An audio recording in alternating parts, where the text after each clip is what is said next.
Black screen. The air in the Ardennes was still, crystalline, with the faint rhythmic sound of distant artillery fire begins, growing subtly louder. Superimposed text appears. Ardennes Forest, Belgium, December 1944.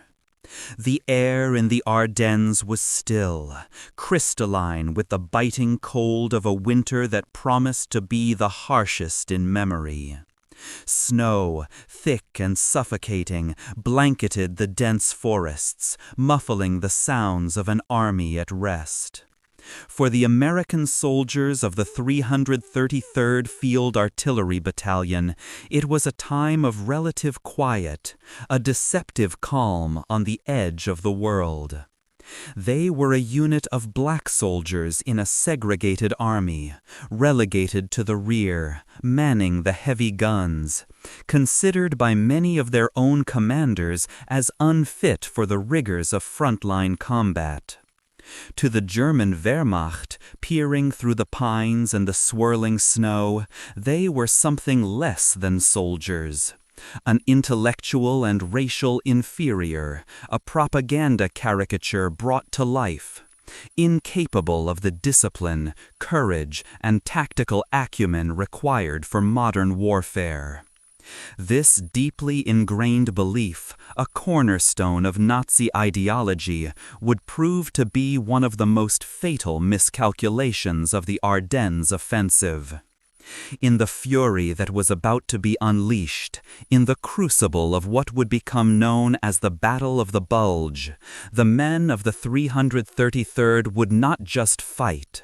They would defy a worldview, shatter a prejudice, and etch a story of heroism into the frozen earth of Belgium. A story written in courage, sacrifice, and blood. A story that, for decades, the world would forget. This is the story of how the Wehrmacht, and indeed a significant portion of the Allied command, doubted and fatally undermined the soldiers they saw as second class, and how those men, the forgotten artillerymen of the 333rd, answered that doubt with fire and fury. To understand the saga of the 333rd Field Artillery Battalion, one must first understand the world that created them. The America that sent these men to fight for freedom in Europe was a nation deeply divided by the color line. The United States military in World War II was a segregated institution, a reflection of the Jim Crow laws and pervasive racism that defined American society. Black Americans were drafted and volunteered in droves, eager to prove their patriotism and fight against the tyranny of the Axis powers. They believed in the Double V campaign, victory against fascism abroad and victory against racism at home. Yet the army they entered was one that systematically questioned their intelligence, their courage, and their very humanity. The prevailing view among many in the military's top brass, supported by pseudoscientific studies from the era, was that African Americans were inherently less capable than their white counterparts, suited only for manual labor and support roles, far from the front lines where battles were won and heroes were made. They were often denied the opportunity to serve in combat units. And those who did were placed in segregated outfits, led by white officers who often shared the prejudices of the society they came from. This systemic racism wasn't just an American phenomenon. It was a narrative eagerly seized upon and amplified by Nazi Germany. Nazi propaganda relentlessly portrayed African American soldiers as undisciplined, brutish, and cowardly. They were depicted as pawns of a decadent American society, a tool to be used and discarded.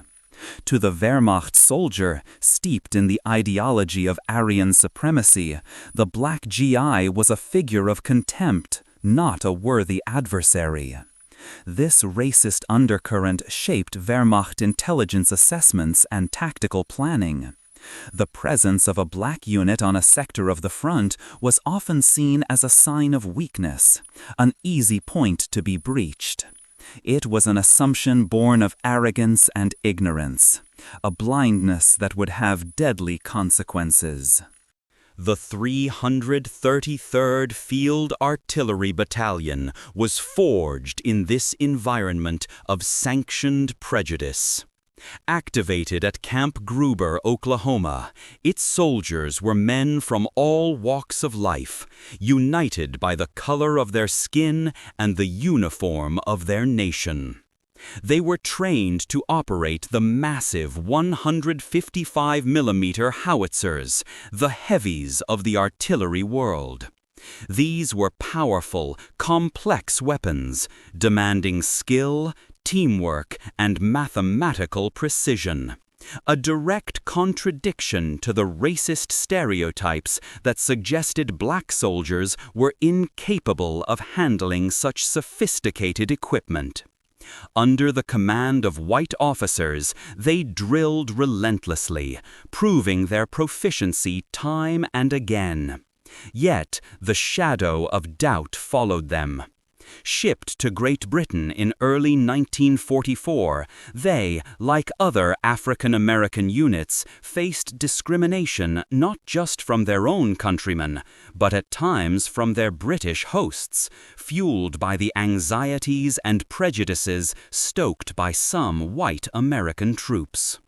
When they finally landed in Normandy after D-Day, they were thrust into the maelstrom of the European campaign. Yet they were still a segregated unit, often kept at arm's length from the main thrust of the advances. They provided crucial fire support during the Brittany campaign, their powerful howitzers pounding German fortifications at Brest and the Crozon Peninsula. Their accuracy and effectiveness were undeniable, earning them a reputation for reliability. But they were still the other, a separate and unequal component of the mighty Allied war machine.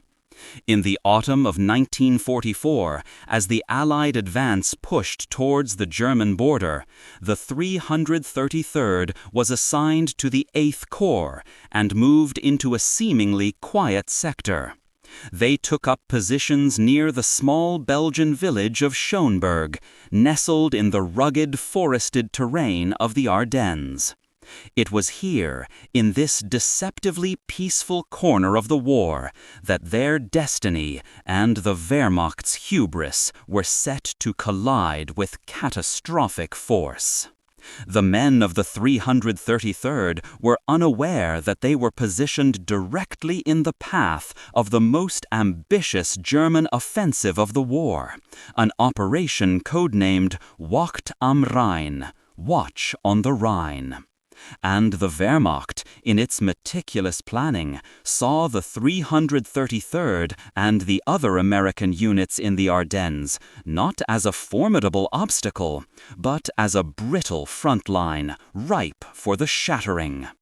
The morning of December 16, 1944, dawned with a thunderous roar that was not of the heavens.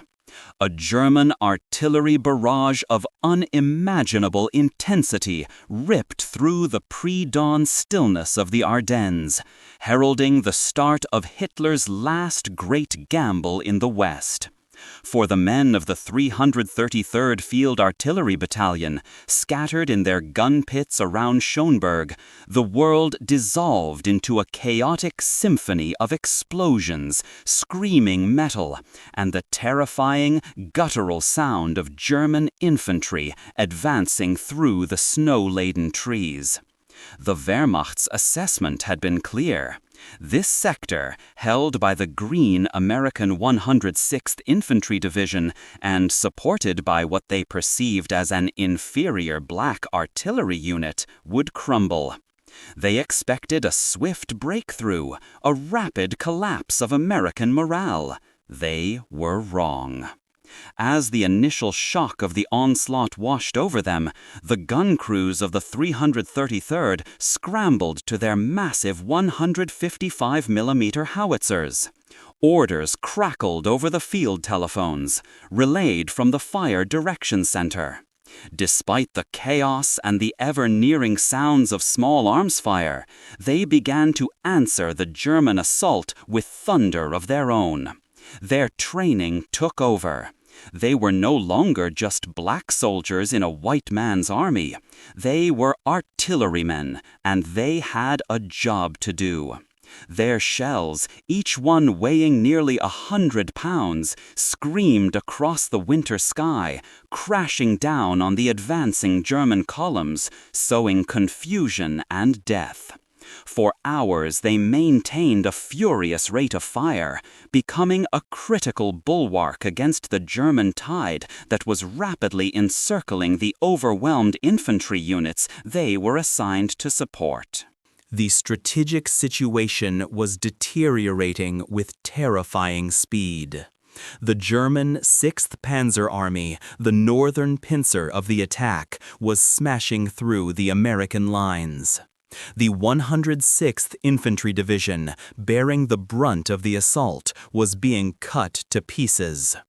2 of its 3 regiments were surrounded and on the verge of capture in what would become the largest mass surrender of American troops in the European theater. The 333rd, along with its sister unit, the 969th Field Artillery Battalion, found itself dangerously exposed. The Wehrmacht's panzers and Volksgrenadiers were bypassing them, flowing around their positions, effectively cutting them off from the rear. The very infantry they were tasked to protect was ceasing to exist as a cohesive fighting force. Yet they continued to fight. They lowered their big guns for direct fire, a desperate last-ditch tactic for an artillery unit. Turning their howitzers into gigantic anti-tank rifles, they blasted away at German armor and infantry that were now alarmingly close. The gun shields offered little protection from machine gun fire and shrapnel, but the crews served their weapons with a desperate, determined courage. They were inflicting casualties, slowing the German advance, buying precious time for other units to fall back and regroup. They were doing the one thing the Wehrmacht, and even some in the Allied command, believed them incapable of. They were holding their ground under the most intense pressure imaginable. The human cost of this defiance was staggering. Stories of individual heroism began to emerge from the chaos. Men like Sergeant James D. Stewart and Corporal DeWitt Lowery, who manned their guns until they were literally overrun, firing point-blank into the advancing enemy. These weren't the actions of men who were considered second-rate soldiers. This was the raw, unvarnished courage of men fighting for their lives and for the lives of their comrades. But courage alone could not hold back the tide. The battalion was fractured, communications were cut, command and control began to break down under the relentless German pressure. The unit was ordered to displace, to fall back to a more defensible position. But for many, it was too late. The roads were clogged with retreating vehicles and swarming with German patrols. The 333rd was being consumed by the battle. The climax for a significant portion of the battalion came not in a blaze of glory, but in a desperate attempt to escape the closing jaws of the German trap. As Schönberg was about to be overrun, the order was finally given to retreat. It was a chaotic, every-man-for-himself scramble. Trucks laden with men and equipment tried to navigate the treacherous, snow-choked roads, all while under fire. In the confusion, a large contingent of the battalion, primarily from batteries A and B and the headquarters battery, was cut off. They were left with an impossible choice: surrender or try to fight their way out. For a small group of 11 men from the service battery, the fight for survival had just begun. Separated from their unit, they embarked on a harrowing journey, trekking through the frozen, enemy-infested forests, hoping to reach the American lines. They were artillerymen, not infantrymen, armed with little more than their rifles and their wits. For 2 days they evaded German patrols, battling hunger and the debilitating cold. Their ordeal represents the deeply personal human dimension of this vast and brutal battle. They were led by their innate will to survive, a testament to their resilience. Finally, exhausted and suffering from frostbite, they stumbled into the small Belgian hamlet of WEHRMACHT'S. They were seeking refuge, a momentary respite from the war. A local resident, Matthias Langer, offered them shelter and a meager meal. A courageous act of humanity in a world gone mad. But their sanctuary was tragically short-lived. A German SS unit, part of the infamous Kampfgruppe Handsam from the 1st SS Panzer Division, arrived in WEHRMACHT'S. Acting on a tip from a Nazi sympathizer, they stormed the Langer home and captured the 11 American soldiers. What happened next stands as a brutal testament to the racial hatred that underpinned the Nazi ideology the Wehrmacht fought to uphold. The 11 men were not treated as prisoners of war. They were marched to a nearby field where they were savagely tortured and then murdered. Their bodies were discovered weeks later when the snows began to melt. They had been bayoneted, their legs broken, some shot in the head. It was a massacre, a war crime fueled by pure racial animus. The soldiers, who had fought bravely for a country that treated them as second-class citizens, were shown no mercy by an enemy that saw them as subhuman. The WEHRMACHT'S 11, as they would become known, became a grim symbol of the ultimate price paid by the soldiers of the 333rd.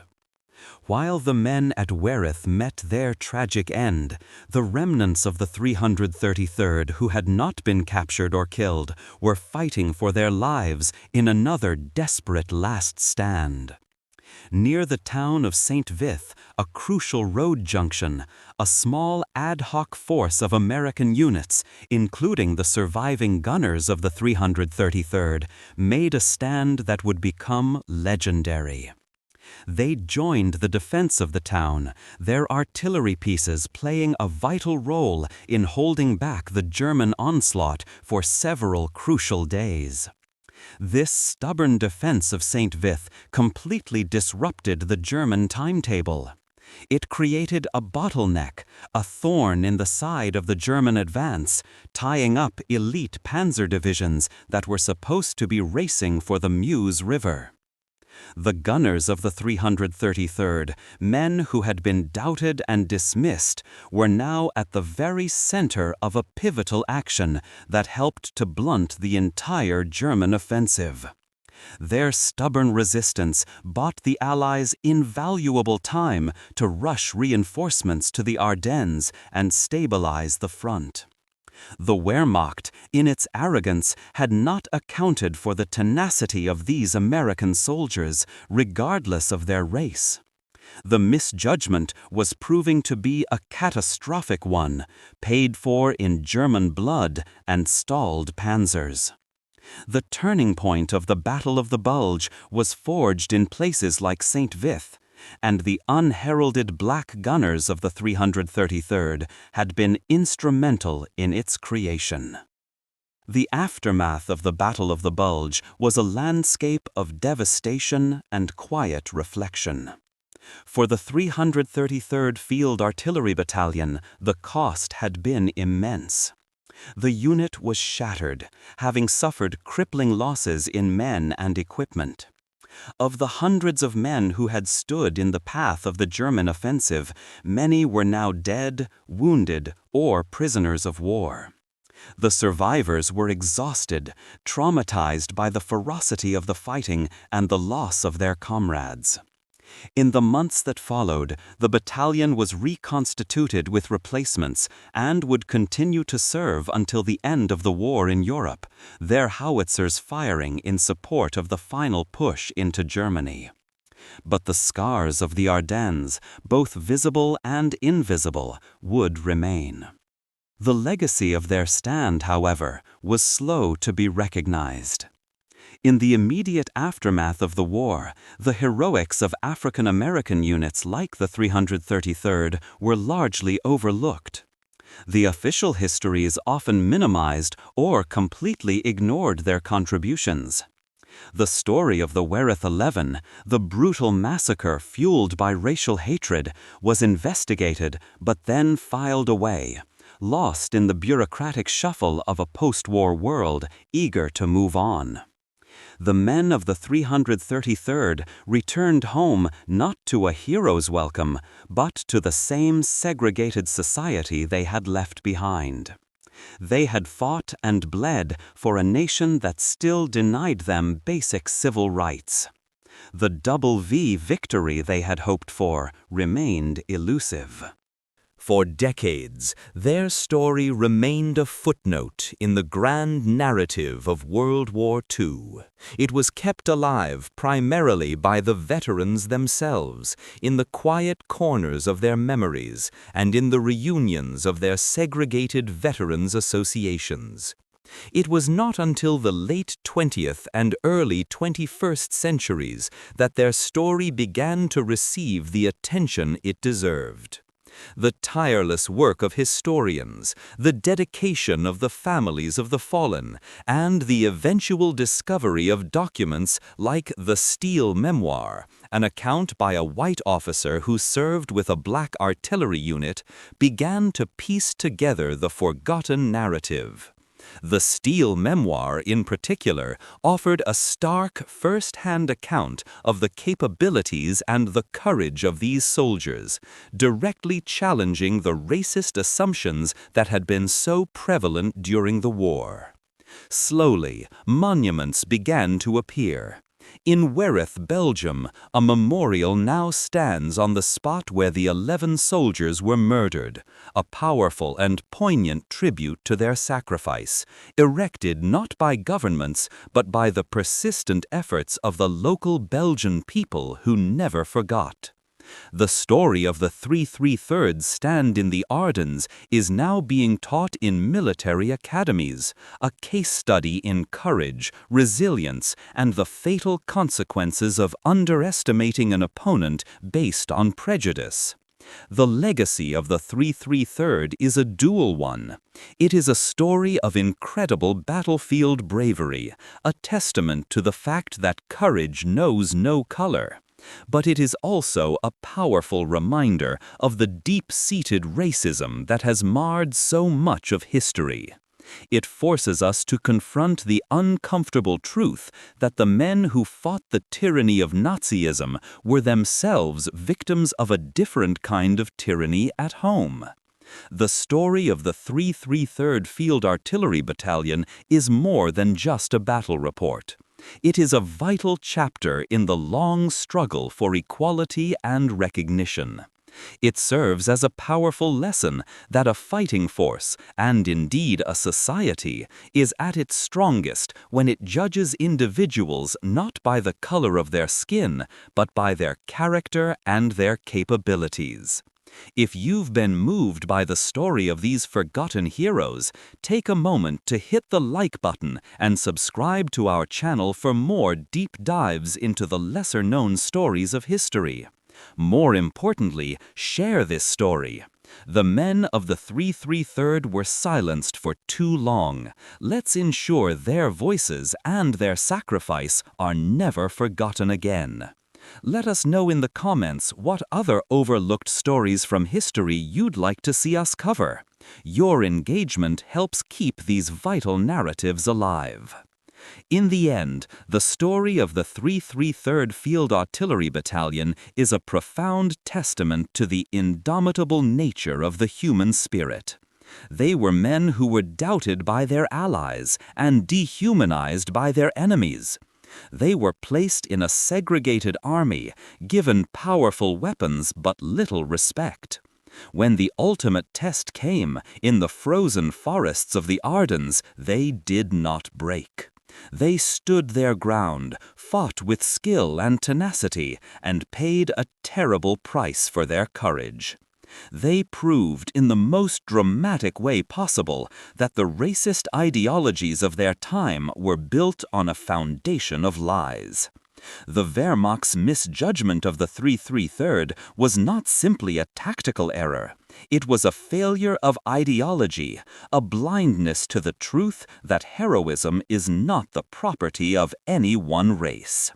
The echoes of their 155 mm howitzers have long since faded, but their legacy endures. It is a legacy that challenges us to look beyond our prejudices, to recognize the potential for greatness in all people, and to remember those who fought for a better world, even when that world did not always fight for them. Theirs is a story that was almost lost to history, a reminder that the most important stories are often the ones we have to fight the hardest to hear.